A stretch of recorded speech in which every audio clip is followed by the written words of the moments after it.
Hey guys, welcome back to Postcards Texas. Today we're going to talk about getting jobs in learning centers and requirements, things like that, and what it's like working in a learning center.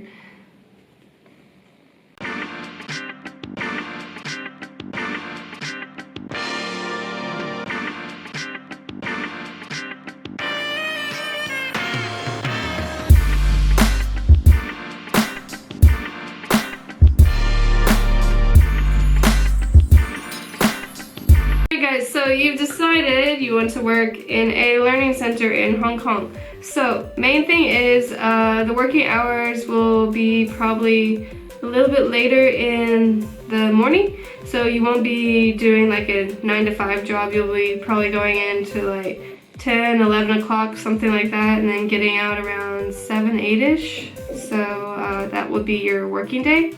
Alright. And the requirements for teaching in a learning center is to have a bachelor's and a TEFL or a TESOL or something like that. Some sort of thing that proves that you know what you're doing with teaching. So yeah, those are the requirements. They're like the easiest teaching job to get in Hong Kong, and like the average working day you will probably, like, it depends on the center. If it's like a center that's a franchise versus a small little center, it depends on how your teaching will be. You'll be teaching ages from like babies, like nursery age, to adults. So it just depends.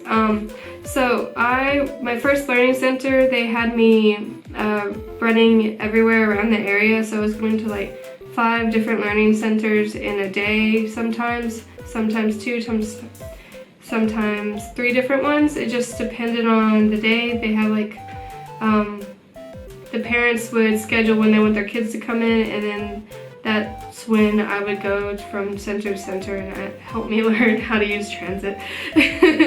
Alright, and that was one of the little, I didn't like that one so much because I was tired, because I was always in transit. I always felt like I was in a rush to do things like that. Didn't really have much time to plan the lessons with the kids and stuff.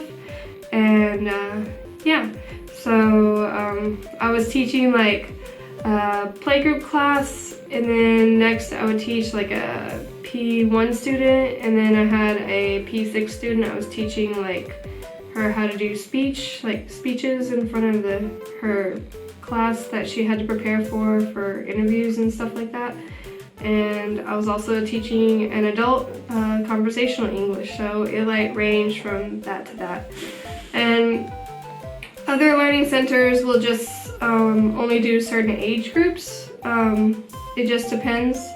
And then they also have like specialized classes, like Cambridge classes. They will have cooking classes during like the holidays and things like that. And they really like to advertise that they have English teachers. So it's a really big thing because it brings in a lot of money for them. So it's really the easiest job you can get in Hong Kong. Alright. My tip is whenever you're going to these centers for jobs and stuff, please look at the contract, read the contract thoroughly. You may feel like you don't have wiggle room with the contract because sometimes they will put clauses in there that you won't agree with and things like that that are very vaguely worded, and you need to be careful with the contract. You can deny it. It's okay to deny it and kind of like go back and forth and negotiate. It's okay. You can always say no, you know what I mean? If not, just find some middle ground where you can work together with the company on something that you agree upon. Because sometimes in the contracts they try and take advantage because you don't know. Sometimes in the contract they will try and take advantage because you're your first time in Hong Kong, so you don't really know the laws and stuff, and they will try to overwork you. So don't stay past your hours, don't do any extra work after your shift is over. You don't have to. It's not in your job. It's not in the contract, not in your job description, so don't worry about that.